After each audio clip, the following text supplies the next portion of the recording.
Tonight, we are stepping into a world forever altered. A world that once felt like it was ending, and yet somehow kept going. Our story begins not in the midst of the plague itself, but in the quiet years that followed. If you're listening right now, I invite you to make yourself comfortable. Dim the lights if you can. Settle into your bed or chair. Let your body grow heavy, and allow your breath to slow. These stories are told gently, like the fading of candlelight, meant to guide you toward rest, as much as they are to teach you something about the past. And if you find comfort here tonight, you might consider subscribing to join us again, but only if this calm journey through history feels like something you'd like to return to. Now, with the world outside growing quiet, let us drift back to the mid-15th century. Europe has survived one of the darkest chapters in its history. The Black Death has swept across villages, towns, and cities, claiming half the population in many places. Entire communities vanished. Families broken. Streets once crowded with life fell silent. But tonight, we are not lingering in the horror. Tonight, we are stepping into the silence after the storm. Into the fragile, uncertain, yet strangely fertile world of what came next. Imagine, if you will, that you awaken in a small English village. The year is 1453. It has been 35 years since the Great Plague first came, and then retreated, leaving behind emptiness and questions. You survived. And yet, the world you remember is gone. You open your eyes and notice what you do not hear. There is no clamour of children racing through the square. No blacksmith hammering his anvil in the morning light. No chatter of market day, voices blending into a rising hum. Instead, there is quiet. Heavy, uncanny quiet. The kind that settles when too many lives have been lost. You stretch, your muscles sore, a reminder that survival comes with work. More work than ever before. Because with fewer hands to labour, each surviving body must carry twice the weight. You roll to the side and feel the coarse straw of your mattress pressing against your skin. And yet, it is still a mattress, not the bare earth your parents once slept upon. Strange how catastrophe changes things. In a world where half the people have died, possessions have no owners anymore. Houses stand empty. Clothing, tools, and beds, once rare, now lie waiting for whoever dares to claim them. The room around you is larger than what you knew as a child. This house once belonged to the miller's family. 6 souls lost within a single week of the plague's arrival. They are buried now, their resting place among the hundreds in the churchyard beyond the village. But their belongings remain.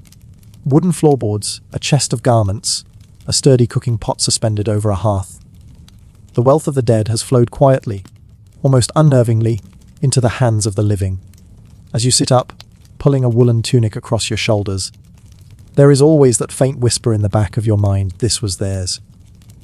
This fabric once wrapped another body, now gone. That cup by the fire was once pressed to lips that have long since turned to dust. But such thoughts are common now, woven into the rhythm of life after plague. Everything that remains carries a memory of someone who does not. Outside, the morning is cold. Your breath escapes in pale clouds as you step into the village lane. Before the plague, this village of Little Wickham counted nearly 200 souls. Now, there are perhaps 60. Whole families extinguished. Entire cottages stand empty, their doors sagging, their gardens overgrown with weeds. They gape like broken teeth in a once full mouth. The silence is punctuated only by crows, their wings sweeping across fallow fields. Land once golden with grain now lies barren, the harvest long neglected. For those who remain, survival means more than grief. It means learning how to keep a village alive when half its heart is gone. You walk slowly toward the square. The well still stands, its rope frayed, its bucket worn. Once a place of chatter and laughter, it is now only another chore. The baker's shop is shuttered, his ovens cold these many years. His apprentice tried once, but the loaves he made were hard as stone. No one bakes for the village anymore. Each family must grind and knead, and bake as best they can. And in this way knowledge, those small skills once passed down from mother to daughter, father to son, has begun to vanish. The plague did not only take lives, it carried away memory. Yet, as you pass the manor, smoke curls from the chimney. Lord Edmund, the village's master, survived, though his household did not. His wife, 3 children, dozens of servants, all gone. He remains, a solitary lord presiding over empty halls. And here is the strange twist of fate. Once you would have bent low in his presence, muttered, "Yes, my lord," with head bowed. Now, the balance is different. With so few workers left, he needs you more than you need him. In the cruel arithmetic of survival, a labourer's body has become precious. Supply and demand, medieval style. You will meet him soon, perhaps to speak of wages. A year ago, the very thought would have landed you in the stocks, or worse. But the world has shifted. What was once unthinkable is now possible, and as you walk the frost-dusted lane, you feel it deep in your bones. Something new is being born from the ashes of plague. The world ended, and then it began again. Your boots crunch softly against the frozen ground as you make your way through Little Wickham. The world feels both familiar and alien, as though you are living in the shadow of what once was. Every empty house is a reminder that life is stitched together now with absence, that the rhythm of the village is played in half-time. Children, when you see them, seem almost startling in their rarity. A single group of 3 plays near the hedgerow, their laughter drifting like a fragile echo through the air. Before the plague, children were everywhere. Their games filled the fields, their cries filled the lanes. Now, when a child's voice rises, it feels like a blessing, a fragile thread of hope stretching into the uncertain future. The adults move differently too, shoulders stooped, eyes lined with shadows of grief. Everyone has lost someone, a mother, a brother, a child. For many, entire households are gone. Grief is not spoken of much. It is worn in silence, like an invisible garment. You pause near the churchyard. The old section lies full, every inch of soil turned and retuned during the worst years. Beyond it, newer ground sprawls with uneven crosses, hurried burials in times when there were too many bodies and not enough priests. The air is quiet here, but not peaceful. It carries the weight of memories, of whispered prayers, of final goodbyes that came too quickly. And yet, amidst this sorrow, life continues. The living must eat, must build, must work.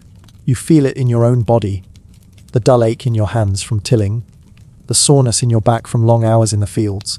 Once, such labour would have been demanded by the Lord. Now, strangely, it is chosen. For the first time, you work your own rented plot, keeping more than half the harvest, a thing unthinkable before the plague. It is strange to consider catastrophe has birthed opportunity. Houses once locked to you are open. Fields once off limits can be rented at fairer terms. Tools, clothes, furniture, all once luxuries, are scattered and waiting. Where wealth once pooled only in the manor, now it seeps outward, redistributed by the randomness of survival. You pass Margaret's cottage. She was a widow at 23, her husband taken by the sickness in the second year it swept through. Before, a woman like her would have lost everything, her husband's property seized by relatives or absorbed by the Lord. But now, with so many men gone, laws bend, traditions shift. She runs her late husband's business herself, trading small goods, hiring help, keeping accounts. The village accepts it, because what choice do they have? And quietly, new roles for women begin to take shape. Margaret sees you and waves, a smile tugging at her lips though her eyes still carry the weight of what she has endured. Later, perhaps, you'll stop by to share ale, to speak of how things are slowly, strangely, becoming different. The village green lies mostly empty when you arrive. Once, it would have been a lively hub of gossip, trade, announcements. Now only a few gather, their voices subdued, their steps wary. But underneath it all, you sense something else, an ember of quiet determination. People are beginning to realize they can ask for more. Better wages, better terms, a better life. It is in these small acts, asking for an extra penny, keeping more grain, refusing to bow quite as low, that the world begins to turn. Lords like Edmund, who once held unshakable power, now find themselves bargaining, negotiating, compromising. And though they resist, they cannot undo the truth. When half the workers are gone, the survivors are no longer replaceable. You think of the Statute of Labourers you have heard whispers about. A law passed by Parliament trying to force wages back to what they were before the plague. A law that would make demands for fair pay illegal, punishable even by branding or hanging. It is said the king himself grows restless at reports of peasants growing uppity, but laws written in London feel distant here in Little Wickham. What matters is the empty field, the plough that must be pulled, the harvest that cannot be left to rot. And no law can conjure workers out of thin air. The manor looms ahead, its stone walls casting long shadows across the frosted grass. Once, it seemed untouchable, a fortress of wealth and power. Now, its silence betrays its hollowness. Half the windows are shuttered, chambers unused. Inside, Lord Edmund lives with a handful of servants, a shadow of his former household. And soon, you will knock upon his door, not to beg, not to bow, but to bargain. Your breath quickens as you approach, though not from fear, from possibility, from the knowledge that the world has shifted on its axis, and even a simple man, like you, can feel the balance tilting. You knock, 3 sharp raps upon the wood, echoing through the hall beyond. For a moment silence stretches. Then footsteps, slow and tired. The steward appears, his clothes worn, his face lined with exhaustion. He greets you with a voice that carries the fatigue of one who does the work of 3 men now. He ushers you into the hall, and you wait beneath the faded banners and dusty tapestries. This hall, once full of servants and feasting, feels more like a mausoleum. The long tables are pushed aside, the benches empty, the hearth crackling weakly against the chill. At last, Lord Edmund descends the stairs. His gait is slow, his body thinner than you remember. The plague did not take him, but it carved away his strength, his family, his certainty. His eyes meet yours, and in them you see something you never expected from a lord: vulnerability. You speak of wages, your voice steady. 3 shillings a week, you request, and Sundays off, truly off. The words hang in the air like something forbidden. Once, such insolence would have brought swift punishment. But now, Lord Edmund exhales heavily, as though carrying a weight too heavy to bear. He does not shout, he does not threaten, he bargains. 2 shillings and 6pence, he replies, Sundays after Mass free. His voice is wary, but there is no mistaking it. You have won. Not everything, but more than you dreamed possible a few short years ago. You extend your hand, and then something astonishing happens. He takes it, a lord, clasping the hand of a peasant as though they are equals. Your grandfather would not have believed such a sight, yet here it is. As you step back into the cold air, the world feels different beneath your feet. The church bells toll in the distance, and for the first time, they do not sound like a command from above, but like a reminder life, fragile as it is, continues, and in its continuation lies change. You glance back at the manor, its walls no less imposing, its windows no less tall, but somehow they no longer feel unreachable. Power has shifted, subtly, invisibly. The world that died with the plague has given way to something new, and you, simply by surviving, have inherited its beginnings. The silence that greets you on the walk back to your cottage is not the silence of despair anymore. It is the silence before something begins. The hush of soil waiting for seeds. The pause of breath before words are spoken. You step inside your home, draw the door closed, and feel the warmth of the hearth touch your skin. Outside, the village prepares for another day. Few people, fewer voices, but voices that now carry more weight. The Black Death ended, but in its ashes, possibility was born. The morning begins with frost upon the fields, a pale silver veil stretched across the earth. You step outside, breath misting in the cold air, and listen to the quiet. There is no sound of crowded lanes, no endless chatter of neighbours. Only a few distant calls. The bark of a dog, the faint laughter of children. It is as though the world has been hollowed out, yet what remains feels more intimate, closer, heavier somehow. Your body aches from yesterday's labour. Ploughing, mending fences, gathering wood.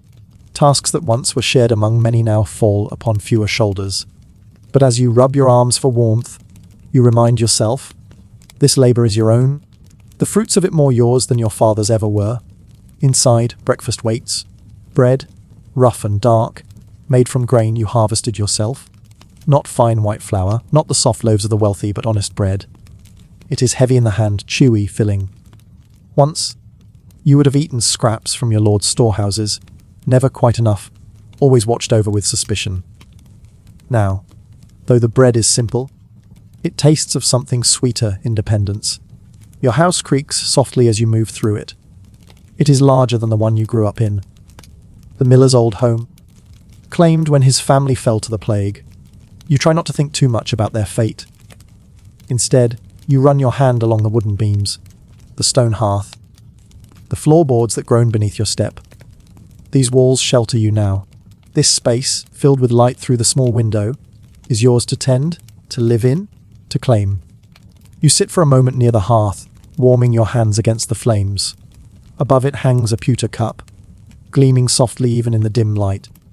Before the plague, such a thing would have been a treasure, owned only by merchants or nobles. Now it hangs in your home, a reminder of how much the world has shifted. Death cruel and merciless, left behind fragments of wealth that the living quietly gathered. It is a strange inheritance, one you never asked for, but one you cannot ignore.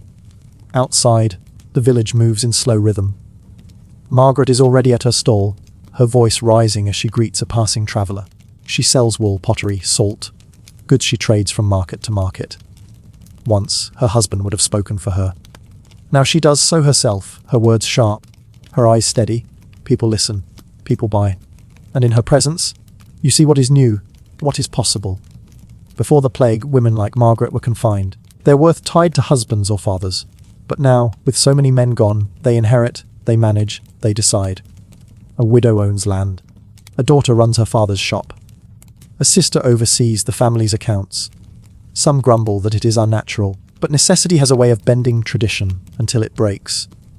The world is changing, not in loud revolutions, but in the quiet resilience of women stepping into the spaces death has left behind. You make your way toward the well. The rope creaks as you lower the bucket, and when you draw it up, the water glimmers in the morning light. Clear, cold, life-giving. You drink deeply, wiping your mouth with the back of your hand. Around you, others gather, their voices hushed, but carrying the same undertone of determination. Talk drifts of fields left fallow, of livestock now roaming untended, of the work that lies heavy on too few backs. Yet beneath the wariness, there is pride. The survivors know their worth. Word has spread of villages where peasants demand wages higher than the law allows. Some lords resist, sending men to threaten or punish. But more often, the lords yield, they must. Their lands cannot lie empty, their harvest cannot rot. What good is power when your barns stand bare? And so, the peasants win, not always fully, not always openly, but enough. Each bargain struck, each extra penny earned, each Sunday granted, is a small victory. You remember the first time you asked for more? How your heart raced, how your palms sweated, how your tongue felt heavy in your mouth. But when you saw Lord Edmund sigh, when you saw the calculation in his eyes, when you heard his reluctant yes, something inside you shifted. For the first time, you felt not just like a survivor, but like a man shaping his own life. It is not just wages, it is land. You walk the edge of your plot, the soil dark beneath your boots. This land rich and fertile was once beyond your reach. But desperation opened doors. Lord Edmund, hollow-eyed and worn thin by grief, offered it to you with terms more generous than your father ever dreamed possible. 60% of the yield you keep for yourself. The rest, a fair share, goes to him. It is a bargain born not of kindness but of necessity. And yet it gives you something rare in this world, choice. You kneel, scoop the soil in your hand, and let it fall in soft trickles. This earth can feed you. It can clothe you. It can give your children a future brighter than your past. For the first time, the horizon does not feel closed. It feels open. But even as you labor, even as you savor this newfound freedom, you feel the tension that runs beneath it all. The laws from London hang like storm clouds on the horizon. The Statute of Labourers declares that wages must remain as they were before the plague, as though the world had not changed, as though half the people had not died. It is a law that reeks of desperation, of kings and lords trying to bind a world that has slipped its chains. Yet here in the village, laws feel like whispers. The reality is simple without you. The fields lie empty. Without Margaret, goods go unsold. Without the handful of survivors, life collapses. The lords know it. The peasants know it. The law, for all its threats, cannot change it. Still, there is danger. You have heard of men branded, their cheeks scarred with hot irons for asking too much. You have heard of rebels hanged as examples. their bodies left swaying at crossroads. The crown will not yield easily. The old order may be wounded, but it is not dead. And so people whisper. At the well, at the hearth, in the fields. Whispers of rebellion, of banding together, of refusing to bow to laws that no longer make sense. Names are spoken, leaders in other villages, agitators, voices rising against the weight of old chains. You do not yet know how far these whispers will carry, how loud they will grow. But you feel it, a tremor in the ground beneath your feet. The day stretches on. You labor in your fields, breaking soil, planting seed. The sun arcs overhead, its warmth steady, its light softening the harsh edges of the world. You pause at midday, breaking bread, drinking ale, your eyes scanning the horizon. In the distance, smoke curls from chimneys, a sign of life persisting, and as you eat, you listen. The village hums softly, the rhythm of survival. A carpenter shaping wood, his hammer ringing against nails. A child's laughter carried by the breeze. Margaret's voice rising as she haggles with a traveller. Life continues, fragile yet stubborn. As the sun dips low, you walk back toward your cottage. The air is crisp, scented with smoke and earth. You pass the churchyard, the graves casting long shadows across the ground. But tonight, you do not linger in sorrow. You lift your gaze to the horizon, where the sky glows gold and crimson, and you think not of what was lost, but of what may yet be. The Black Death ended, but in its wake, a new world struggles to be born. A world of survivors, of whispers, of quiet defiance. And as you settle into your bed, pulling the blankets close, you realize something simple, something profound for the first time in your life. Tomorrow feels like it belongs to you. The months turn, as they always do. Summer fades into autumn, autumn into winter, and still the world feels unsettled. The plague may have ended, but its shadow lingers over every field, every church, every home. You rise before dawn, as you always have, yet the mornings feel different now. The silence is thicker. The roosters call echoes through emptier lanes. You light a small fire, coaxing flame from kindling, and sit close to it while the chill lingers in your bones. The firelight flickers across the walls, across the pewter cup, across the wooden beams that hold your home upright. Every object tells a story of loss and inheritance. Every comfort you enjoy is also a reminder of those who are gone. But life does not pause for grief. You work your land. You tend your animals. You barter with Margaret for salt and cloth. And as you do, you begin to notice something. A subtle shift in how people carry themselves. Before the plague, peasants bent low before their lords, tugging forelocks, bowing heads, voices hushed with fear. Now, though respect remains, it is tempered by something new, confidence. A sense that the world has changed, and with it, the balance of power. It shows in the way John the ploughman argues for more grain in exchange for his work. It shows in the way Margaret refuses to lower her prices, standing firm against even wealthy merchants. It shows in the way you yourself stand a little straighter when Lord Edmund passes by, knowing he needs you far more than you need him. Yet this new confidence does not sit easily with those who once held unquestioned power. The Statute of Labourers, passed in London, tries to force the world back into its old shape. 2 shillings a week, no more, no less. Food rations as they were before. No wandering from village to village without permission.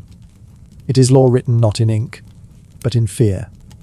The fear of nobles who see their world slipping from their grasp. At first, the statute feels distant, just another royal decree whispered by passing tinkers or priests. But soon, you feel its weight.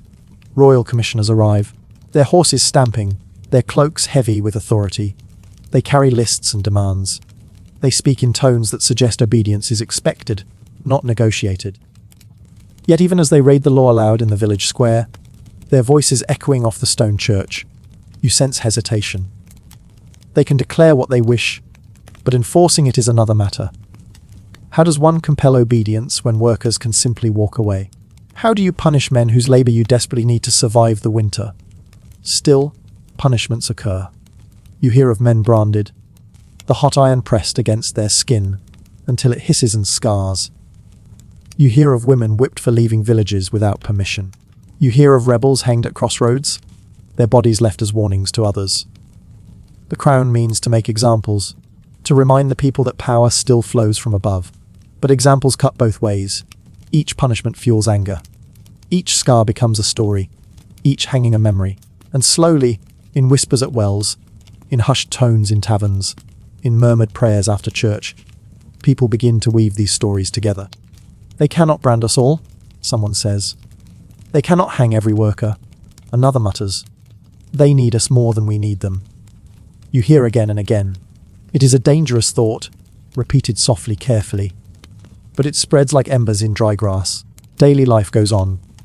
You rise, you work, you eat, you sleep. But underneath it all hums a current of defiance. You see it in the eyes of neighbours, in the way they speak less of obedience and more of fairness. Even Father Michael, once so insistent on patience and humility, now preaches sermons that speak of justice, of dignity, of the worth of every soul. His words are wrapped in scripture, but you sense the truth beneath. He knows the world is shifting, and he is shifting with it. One evening, as the sun sinks and the air grows sharp with the coming of winter, you sit outside your home, watching smoke curl from the chimneys.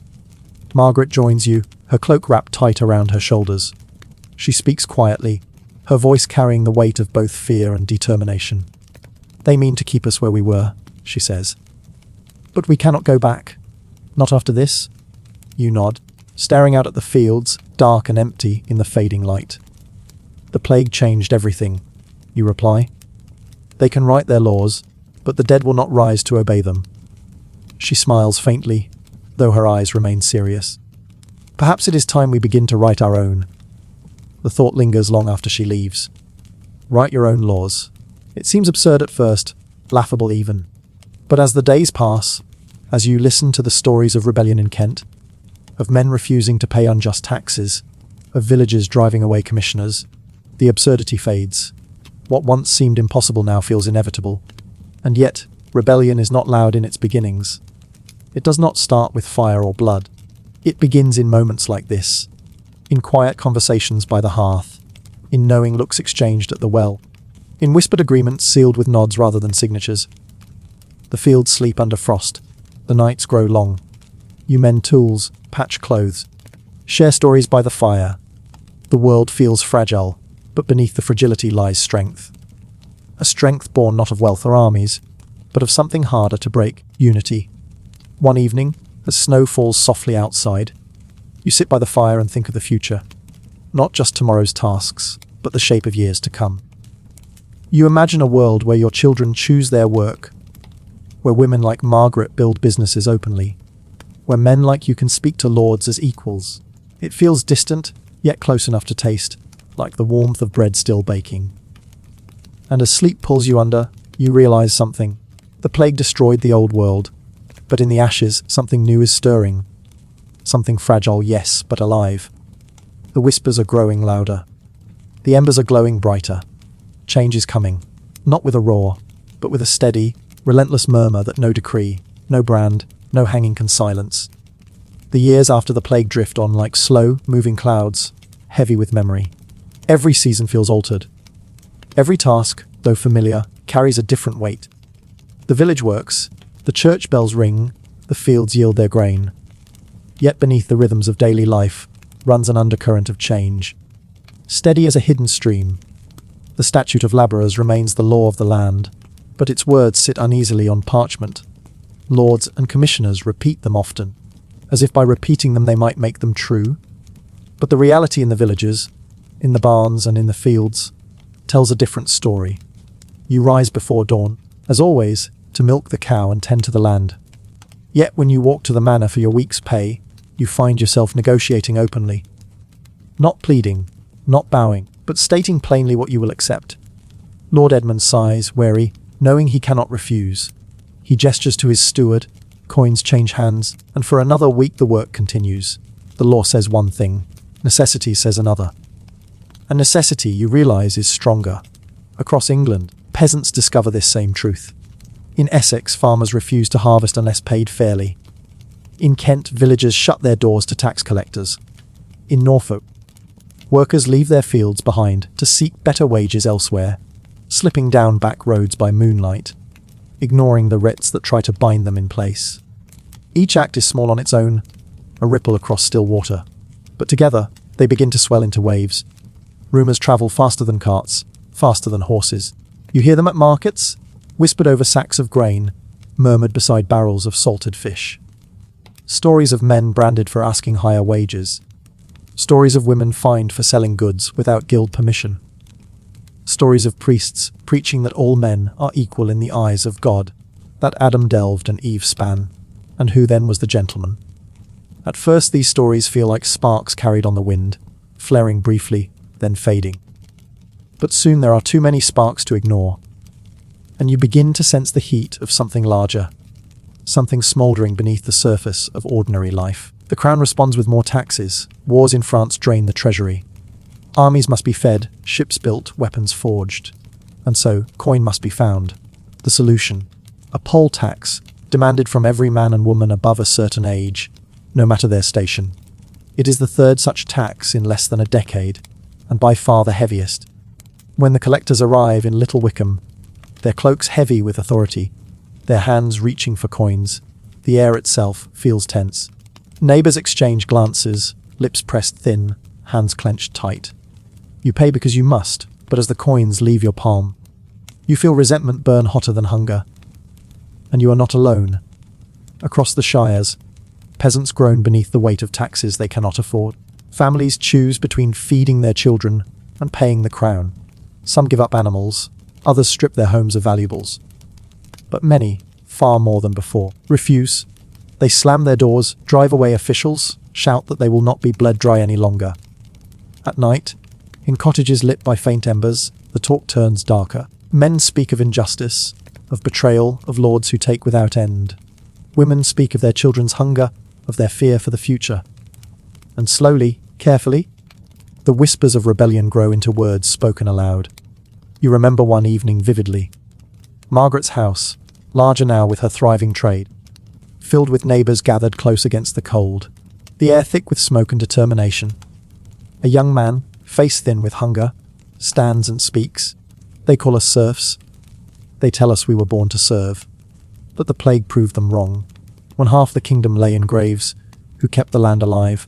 Who sowed? Who harvested? Who built? Who cooked? Not the lords, not the bishops, us.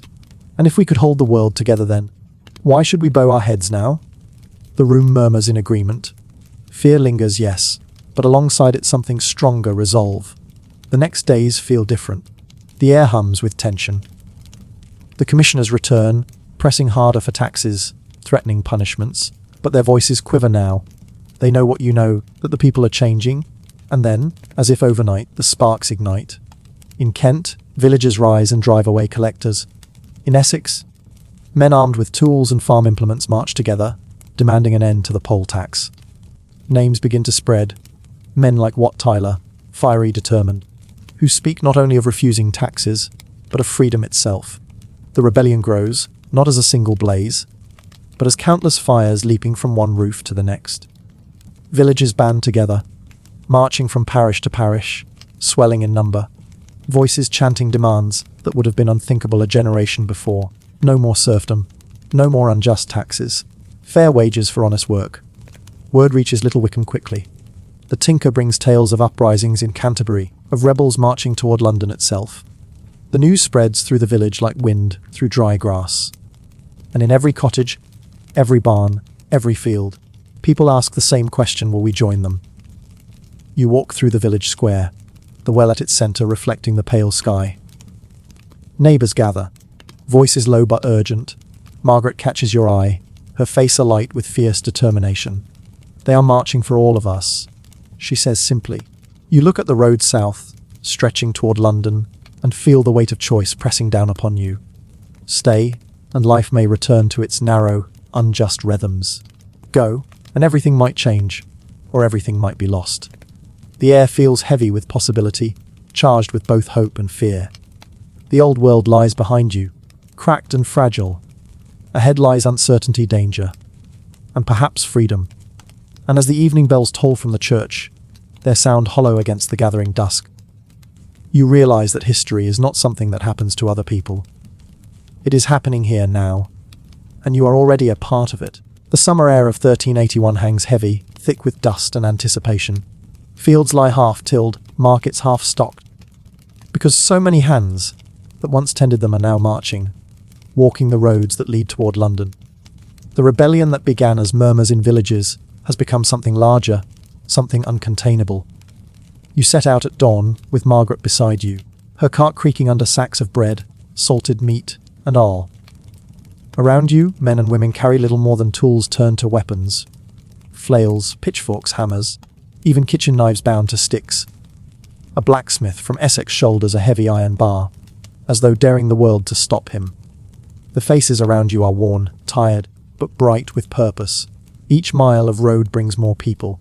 At first it is only a dozen, then 100, then hundreds more. Farmers leave their ploughs standing in furrows. Carpenters drop their workbenches. Housewives bundle children along. Because how could they be left behind when the future itself is being decided? By the time you reach Rochester, the crowd feels endless, stretching from horizon to horizon, like a river of humanity, flowing steadily toward the heart of England. Songs rise among the marchers. Not hymns, not ballads of knights and kings, but chants of freedom, rough and raw, made up on the spot. "No more poll tax!" shouts one group, and the cry spreads backward and forward, until the whole column thunders with it. "Freedom for the commons!" shouts another, and the words ripple like wind through a wheat field. At night, fires dot the fields beside the road. Villages that once looked ordinary are transformed into camps, their commons filled with voices, laughter, debates that run deep into the night. You sit with strangers, share bread and ale, and realize they are not so different from you. A weaver from Norfolk speaks of wages cut in half. A miller from Suffolk tells of tax collectors who seized his grain. A widow from Kent, her eyes fierce, swears she will see justice for her children if it takes the rest of her life. In the glow of the firelight, you feel it settling into your bones. This is not just anger, it is hope. By the time the crowd reaches Blackheath, the hills south of London, it has swollen to tens of thousands. Here the leader Wat Tyler rides forward, a man of middle years with the bearing of someone who has carried both burden and authority. He is not a noble, not a lord, not a bishop. He is one of you. That is why people trust him. That is why when he speaks, the noise of thousands fades into silence. Brothers and sisters, he calls, his voice carrying clear in the summer air. Tomorrow we face the king. Not as servants, but as equals. We ask only for what is just: freedom from bondage, fair wages for our work, an end to the taxes that bleed us dry. We go not to beg, but to demand. For too long we have been told we were born to kneel. Tomorrow we stand. A cheer rises, ragged at first, then rolling, then thunderous. It shakes the very air, echoing down into the city below. And in that city, London, the greatest in England, the mood is restless. Some citizens shutter their homes in fear. Others fling their doors wide to greet the rebels, offering bread and ale, shouting encouragement from windows. The city is divided, caught between loyalty to its rulers and sympathy for its people. The next morning, the gates cannot hold. The rebels pour into London like a tide breaking through a fragile wall. The streets, narrow and twisting, echo with their footsteps. Banners rise above the crowd, rough cloth painted with crosses, tools, and words scrawled hastily in ink. For the first time in memory, the commons are no longer faceless labourers, bent to the will of lords.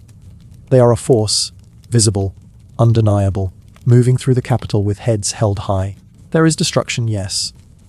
Houses of wealthy officials are stormed, their records burned, their treasures taken not out of greed, but as symbols of a world turned upside down. The palace of John of Gaunt, the king's uncle, burns with a fury that lights the night sky. Flames curl against the heavens, a beacon seen for miles, a warning to those who thought their power eternal. And yet amid the fire there is restraint.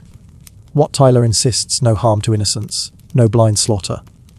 The rebellion, he reminds his followers, is not about revenge. It is about justice. Many obey. Enough obey to keep the movement from dissolving into chaos. Then comes the moment no one could have imagined.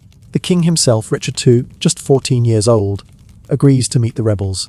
Not hidden in a fortress, not shielded by an army, but in person, face to face, at Mile End just outside the city. You walk with the crowd that day, your heart pounding in your chest. The field stretches wide and open, the summer sun burning bright overhead. On one side, The rebels, thousands upon thousands, their rough banners snapping in the wind. On the other, the king and his attendants, nobles stiff in their finery, guards bristling with steel. And at the center of it all, the boy, king himself, pale but composed, his eyes sweeping across the sea of faces. It feels impossible, unreal. Never in your life, never in your father's or grandfather's life, has such a meeting taken place. Lords negotiate with lords, kings with kings. But today, the poorest peasants in England stand as equals before their sovereign. Wat Tyler steps forward, his voice steady. We ask for freedom, Your Majesty, freedom from bondage, fair wages for honest work, the right to live as men, not beasts. And then, impossibly, the boy king nods. It shall be granted, he says. The words ripple outward like a stone dropped in still water. Men weep openly. Women clutch their children tighter. You feel your knees weaken, the world tilt. Could it truly be so simple? Could centuries of servitude end in a single sentence?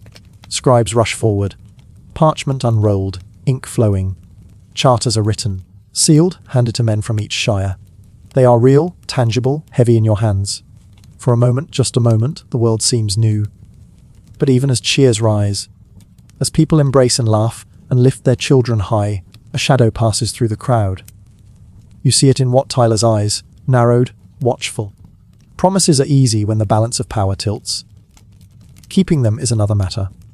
Still, as you walk back toward the city, charter pressed to your chest, hope surges stronger than doubt. For the first time in your life, you feel not like a tenant of another man's land, but like a free man walking in his own world. That night, as London's bells toll and the fires burn low, you lie awake in the corner of a crowded hall, Margaret beside you, the charter tucked safe between you. You whisper to each other about the future, about fields worked for your own gain, about children who will never know bondage, about a life chosen rather than imposed. Sleep comes slowly, but it comes sweetly. For in that moment, in the heart of the greatest city in England, you believe that the world has truly changed. The morning of June 15th dawns grey over London, a soft mist hanging low across the fields. You rise stiff from your straw mat, the royal charter still clutched in your pack, the words of freedom echoing in your mind. Yet as you step into the chill air, something feels different. The camp is quieter, more subdued. Where yesterday was filled with laughter and songs, today there is only the hushed murmur of unease. Word spreads quickly. The king has called for another meeting, this time at Smithfield. Another negotiation, his messengers say. More promises. More details to settle. But in the faces around you, you see doubt. And in Wat Tyler's eyes, you see caution. He has led you this far, through fire and fear. And even now, his hand rests firmly on the hilt of his sword. The crowd gathers and marches once more, through London streets that smell of ash and trampled earth.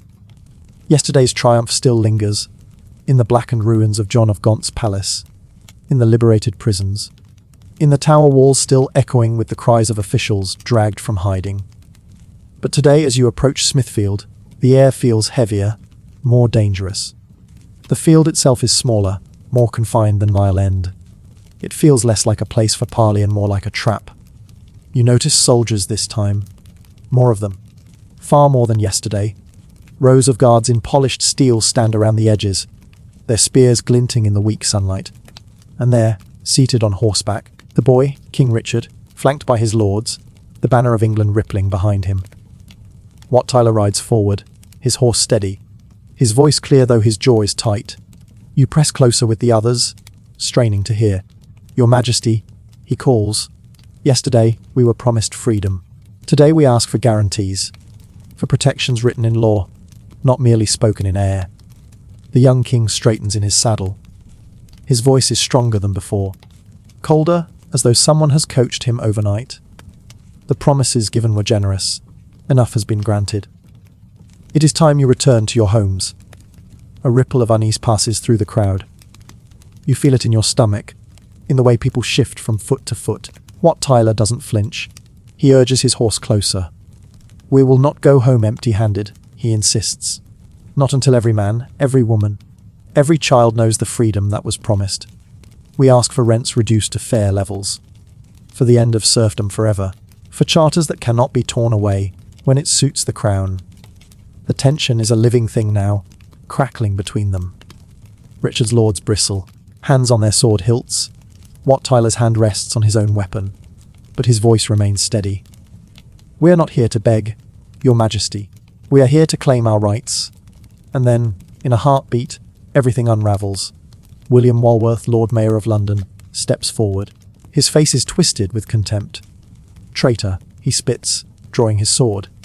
Tyler makes a movement, perhaps reaching for his dagger, perhaps only lifting his hand to emphasize his words.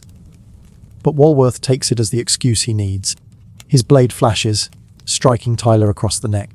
Gasps erupt from the crowd as blood sprays in the morning light. Wat Tyler staggers, his hand pressed desperately against the wound. His eyes wide with shock and fury. He reels back, tumbles from his horse, and collapses in the dirt. For a heartbeat, the world stops. Thousands of rebels stand frozen, staring at their leader lying motionless on the ground. Then the silence shatters into chaos. Cries of rage erupt. Men surge forward. Arrows are knocked. Pitchforks raised. You feel your own voice join the roar.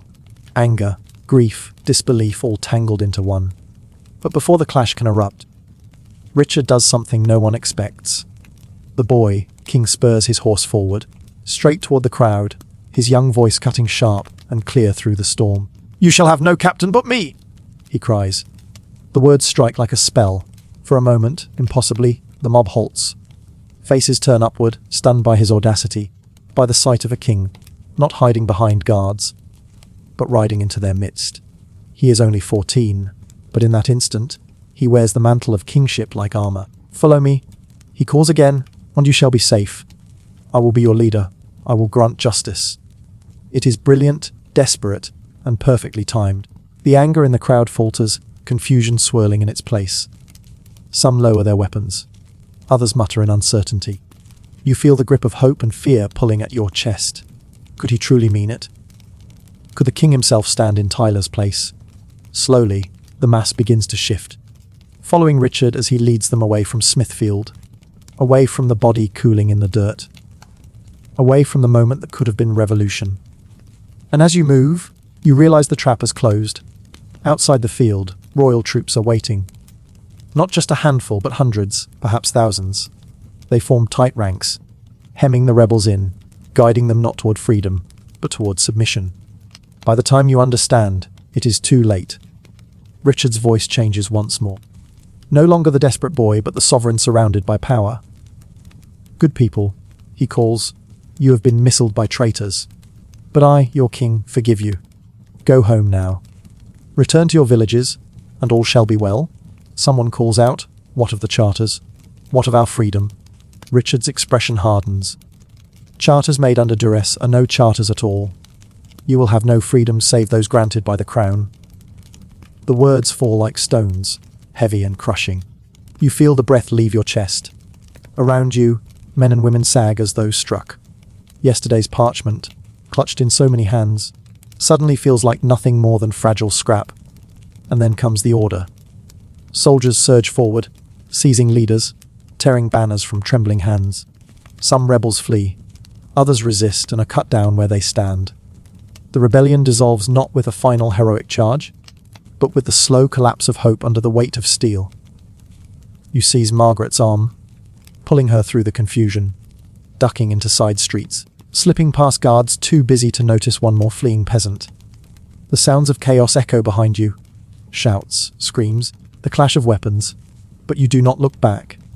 By nightfall, London is a city under royal control once more. Wat Tyler's head is displayed on a spike, a warning to all who dared dream of freedom. The charters are declared void. The promises of Mile End burned like so much wasted parchment. And yet, as you collapse in a darkened alley, lungs heaving, Margaret's hand still gripping yours, a strange thought occurs to you. They killed Wat Tyler. They betrayed their word. They scattered the rebellion. But something has changed that cannot be undone. You saw it in the faces of thousands who stood together. You heard it in the chants that shook the city walls. You felt it in your own heart. The knowledge that power can be challenged, that the world can be different. That night, you drift into uneasy sleep. The dream of freedom feels bruised, broken, but not gone, for even in failure, the seed has been planted. And seeds, given time, have a way of growing. The days after Smithfield are a blur of fear.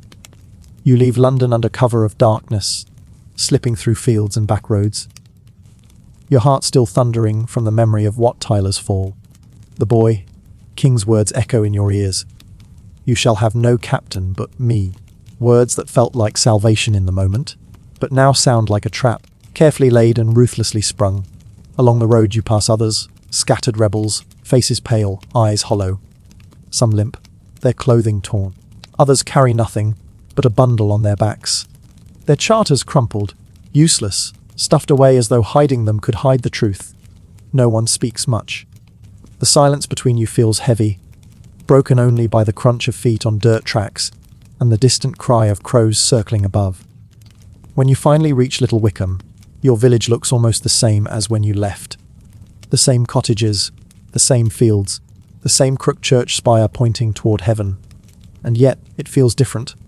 The air seems thinner, the shadows longer. People glance at you from doorways, their expressions cautious, guarded. Everyone knows where you've been.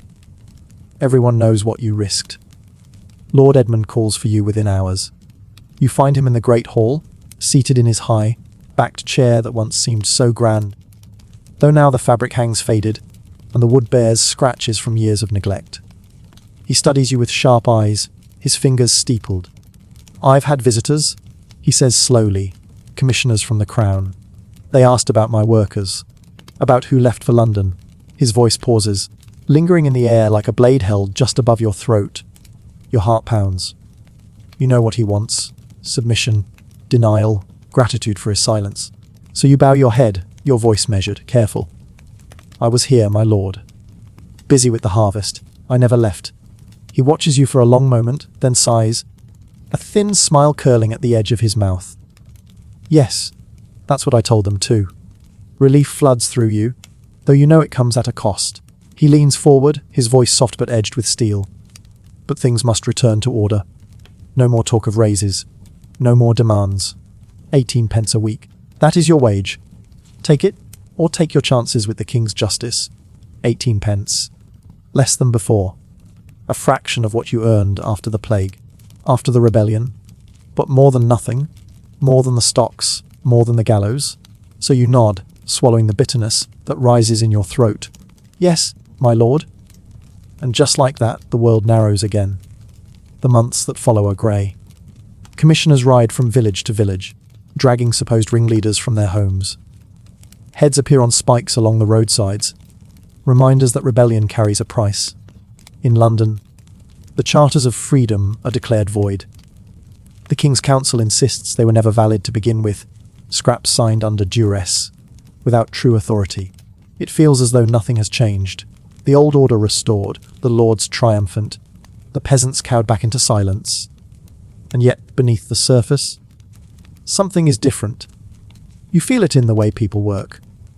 No longer with the eager hands of those who see hope in every furrow, but with the sullen resignation of those who know they were cheated. Tasks take longer now. Tools break mysteriously. Carts overturn. Grain goes missing from storehouses. Little things, small enough to be written off as chance, but multiplied across hundreds of villages, they add up.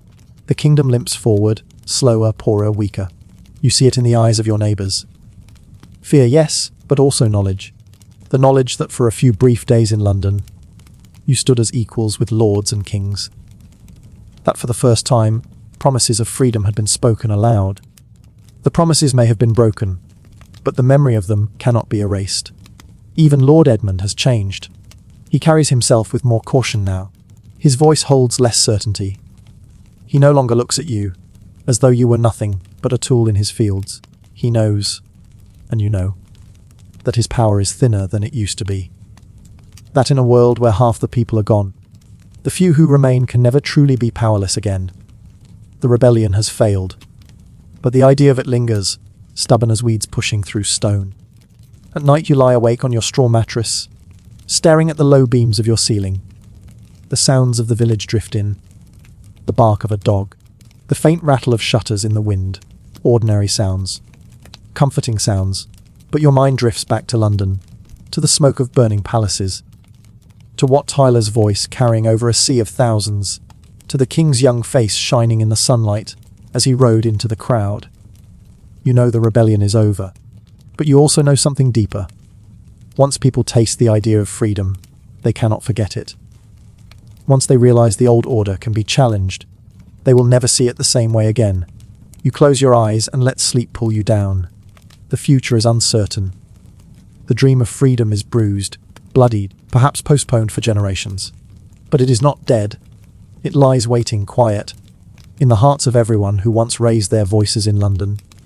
And one day, it will rise again. The years after the rebellion pass slowly, as if the kingdom itself is holding its breath. On the surface, life settles into a kind of uneasy routine. The manor fields are ploughed, the sheep are sheared, the church bells still toll on Sundays. It almost feels as though nothing has changed, as though London was only a fever dream, a story whispered by firesides. Lords boast of their restored authority. Priests thunder sermons about obedience. Royal officials ride through villages with their heads high again. But look closer, and you see the cracks. The plague may have ended, the rebellion may have failed, but the shortage of labour is still very real. Every harvest, every winter, every spring planting is a reminder that there are fewer hands to do the work. The Statute of Labourers may declare that wages must return to what they were before the plague, but parchment and proclamations cannot fill empty fields. The law says one thing, but reality says another. So quietly, discreetly, bargains are struck. A lord may demand 2 shillings a week. A peasant nods and agrees. Then the lord's steward quietly slips him an extra loaf of bread, or a measure of grain, or a penny at the week's end. No one speaks of it, no one records it, but both sides know it's necessary. The rebellion may have been crushed, but the logic that drove it, that workers are scarce, and therefore valuable, remains. Your own life reflects this strange contradiction. Officially, your wages are less than they were. But when you complain of the difficulty of feeding your family, Lord Edmund sighs and tells Richard the steward to find something extra. It isn't generosity. It's necessity. He knows you could walk away. You could leave his land untended and find work in another village where the Lord is more desperate. He knows, and that the balance of power has shifted forever. The church too begins to change, though it resists with all its might. Before the plague, priests spoke with unquestioned authority. Their sermons told you why the world was as it was, why the rich were rich and the poor were poor, why suffering was holy and obedience was sacred. But after the plague, those sermons sound different. You remember the priests praying over the dying, sprinkling holy water, begging saints for mercy, and still the bodies piled higher. You remember good men and women struck down while corrupt officials lived. You remember the silence of heaven when you needed answers most. And now, when Father Michael warns that disobedience leads to damnation, you can't help but think of Wat Tyler's voice, fierce and clear, insisting that all men were born equal in the eyes of God. The memory lingers, even when you bow your head in the pew. Whispers spread of priests who question the old ways, of John Wycliffe, a scholar who dares to say that the Bible should be in English, not just Latin, so ordinary people can read it themselves. Dangerous words, condemned words. Yet they find ears eager to hear them, because once people have seen the world turned upside down, they are less willing to accept it righted again. The economy too shifts in quiet ways. You notice it at the market, where more women run stalls than before. Widows who inherited their husband's property. Daughters who found themselves the last of their families, with no one left to claim their dories. Women buying, selling, bargaining with the same sharpness as any merchant. Before the plague, it would have been unthinkable. Now, it is simply life. You see it in the children as well. There are fewer of them, too few. But those who survive eat better, wear warmer clothes, learn skills their parents never had. Your own son eats meat more often than you did as a boy. He plays with wooden toys carved by a craftsman. Who now has time for such luxuries, since demand for his work has dropped with the population? It is a strange world, emptier, lonelier, but in some ways richer. And slowly, almost invisibly, the great wheel of history begins to turn. You hear rumours from Italy, of cities rebuilding with new vigour, of painters who study the human body with almost frightening detail, of merchants who grow rich trading with lands far beyond Europe. In Florence and Venice, they say, scholars are reading old Greek texts, rediscovering wisdom long forgotten. They say that the plague forced people to see the world differently, to question what they were told, to seek answers in observation and reason rather than blind obedience. You do not know it yet, but these whispers are the first winds of something vast and new. What the future will call the Renaissance. But here, in Little Wickham, you do not think of renaissances. You think of sowing and reaping, of wages and rents, of keeping your children fed and clothed. You think of the rebellion, of its hope and its failure. And though you would never say it aloud, sometimes you wonder whether the failure matters. Because bit by bit, inch by inch, the changes the rebels demanded are happening anyway. Not because kings decreed them, but because life itself demands them. On a summer evening, you walk past the churchyard, the grass long over forgotten graves. The setting sun casts long shadows across the stones, and you feel the weight of all that has been lost. Half a world gone, swallowed by the plague. A rebellion crushed, its leaders executed. Yet here you stand, alive, freer than your father ever was, with children who may live freer still. Perhaps change does not come in glorious victories. Perhaps it comes in quiet shifts, so small you hardly notice them, until one day you look back and realize the world is not what it once was. You breathe the evening air, heavy with the scent of wood smoke and tilled earth, and you think to yourself the old world is gone. Something new is being born, and though you do not know its name, you can feel it stirring. The years slide past like the slow turning of a great wheel. The scars of the plague never truly fade, but new growth pushes up through the cracks it left behind. For the first time in living memory, people begin to think not just about survival, but about prevention. The horror of the Black Death left one lesson, burned into every mind: it could happen again. And so, across Europe, new habits, new experiments, new forms of vigilance begin to take shape. You hear whispers from Italy first, from the shining lagoon of Venice. They say the Venetians, ever cautious traders, built whole houses on isolated islands. Not for living, but for separating the sick from the well. A word spreads with the ships that carry spices and silks. Quarantina, 40 days. That is how long a traveller must wait before entering the city, to prove they carry no hidden death in their lungs. At first it sounds strange, even cruel. To banish the sick, to lock them away far from family.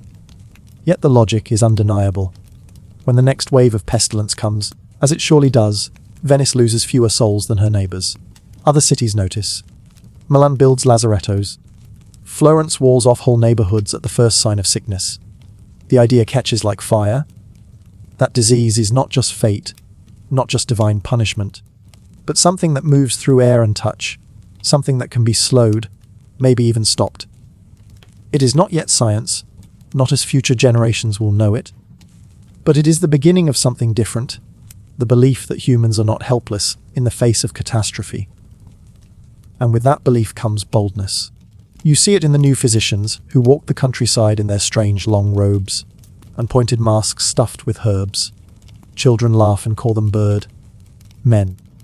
But behind the beaked faces is a new kind of courage, the willingness to confront sickness directly, to observe, to record, to search for patterns. Some of them still mutter prayers as they work, but more and more, they also keep notebooks filled with careful observations. They argue about whether disease spreads by corrupted air, or by unseen seeds carried in cloth, or by the touch of a flea on a rat. They do not agree, but they do not stop asking, and once people begin to ask questions, they seldom stop.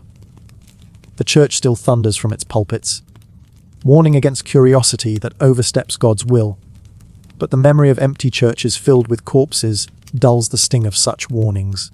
People remember when prayers did not save their loved ones, and they begin, quietly, to trust their own eyes more than holy words. You notice it even in your village. Father Michael still preaches, but now he also visits the sick with advice about fresh air, about boiling water, about burning bedding. His sermons speak less of punishment and more of compassion, as if he too has learned that people are more likely to follow a priest who offers comfort than one who demands obedience. knowledge begins to trickle down into everyday life. People wash their hands more often. They hang sprigs of herbs in their doorways. They sweep their homes more carefully. Small acts, perhaps, but meaningful ones. Acts that say we are not powerless. Meanwhile, the shortage of labour continues to reshape the world in quiet ways. Apprenticeships open for boys who once would never have been admitted. Guilds, once jealous and exclusive, begin to accept new members. Even girls, sometimes, slip into roles their brothers or fathers left vacant. You see women weaving cloth, brewing ale, running shops.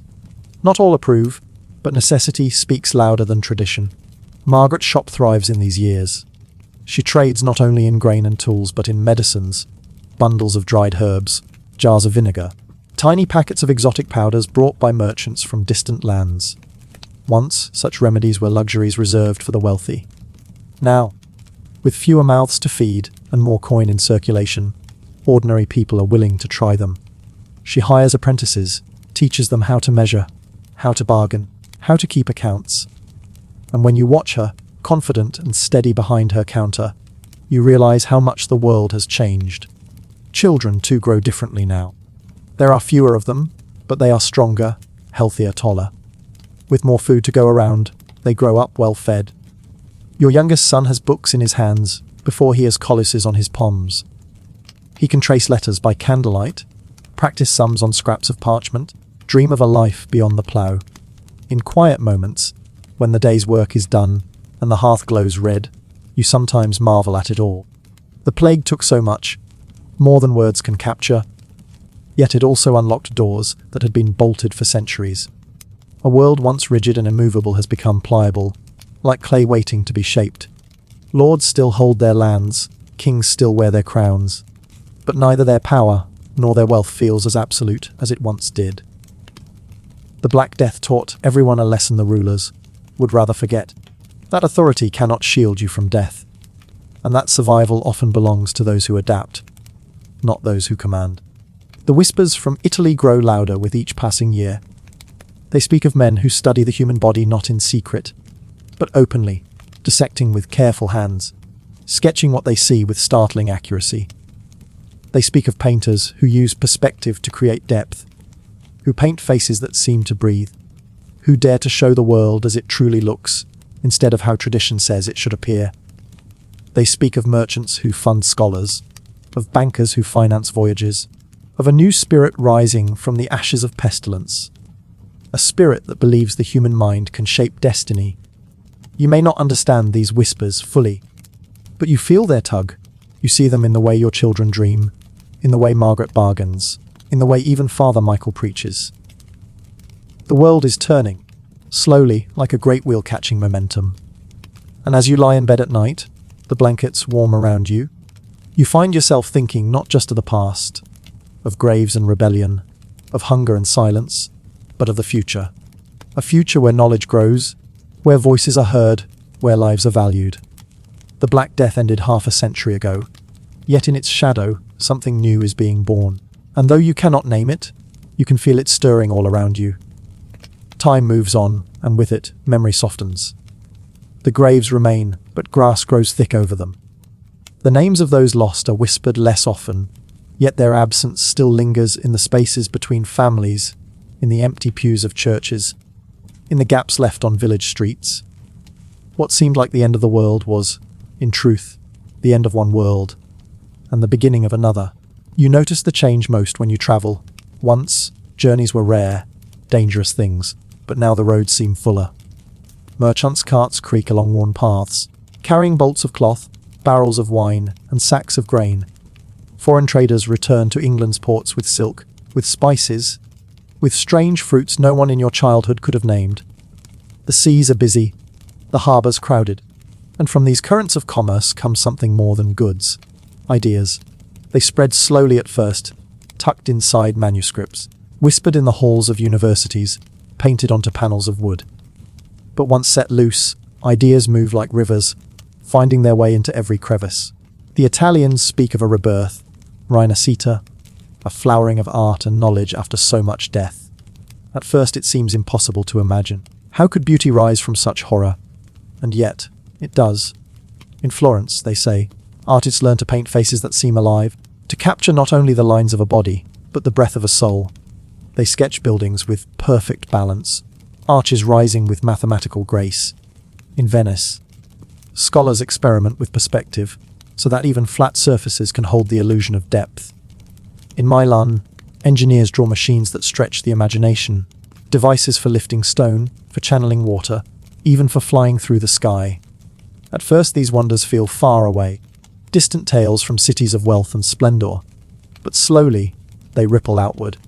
A traveling monk brings books copied in clear, beautiful handwriting. A wandering painter stops in your village church to paint a simple fresco. And when you look at the figures, they do not seem like stiff icons anymore. They seem human, breathing, gazing back at you. A merchant shows you a sketch of a dome so large it seems impossible, yet he insists it has already been built in Florence. Even your children, raised in the shadow of plague, are touched by this new spirit. Your son, once destined for the plough, now dreams of studying in Oxford, or perhaps in Paris, where scholars debate the nature of the stars. Your daughter, who once might have known nothing beyond hearth and field, reads poems copied carefully by her brother's hand, and speaks of visiting Florence one day to see the wonders for herself. The plague taught your generation that the old certainties could shatter overnight. The years that followed taught you to endure, to adapt, to build again. And now, this new age, this renaissance, whispers a different lesson, that life is more than survival. That beauty, knowledge, and imagination can grow even in soil watered by grief. The manor still stands at the edge of your village, though its walls no longer inspire awe. Lord Edmund is gone now, buried beside his family. His son, more cautious and less proud, treats his workers with a gentleness his father never knew. He understands that lords command nothing without willing hands to till their fields. The church still rings its bells, but its sermons no longer echo unquestioned. People nod, yes, but they also question. They ask. They think. And you who once woke in silence, surrounded by absence, are now surrounded by voices. Laughter carries down lanes that were once empty. Markets buzz with trade, not just for bread and ale, but for cloth dyed in brilliant colours, for books bound in leather, for tools made stronger and sharper than before. The world feels not only alive again, but alive in a new way. Sometimes, in the evening, you sit by your hearth and listen to the crackle of the fire. You remember the plague years, when the air smelled of fear, and every knock on the door could bring death. And then you look at your children, one writing, one reading, one sketching shapes of flowers with charcoal on a scrap of wood.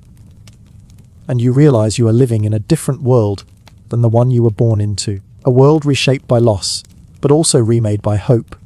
The Black Death ended more than a century ago, and yet its shadow still stretches across every life. But shadows, too, change with time. What once was heavy with terror has grown softer, lighter, easier to carry. Out of the darkest season of human history came an unexpected spring. And as you settle into bed, the wool blankets heavy and warm around you, you breathe deeply, knowing that the world you will leave to your children is not perfect, not equal, not free of hardship. But it is a world where ordinary lives matter, where knowledge grows, where beauty is made not only for kings and lords, but for anyone with eyes to see it. That is what happened after the Black Death ended. The end of one world, yes, but the beginning of another. A quieter, humbler, but in many ways brighter world. And with that thought, you let your eyes close, drifting into peaceful sleep, carried forward on the gentle current of history itself.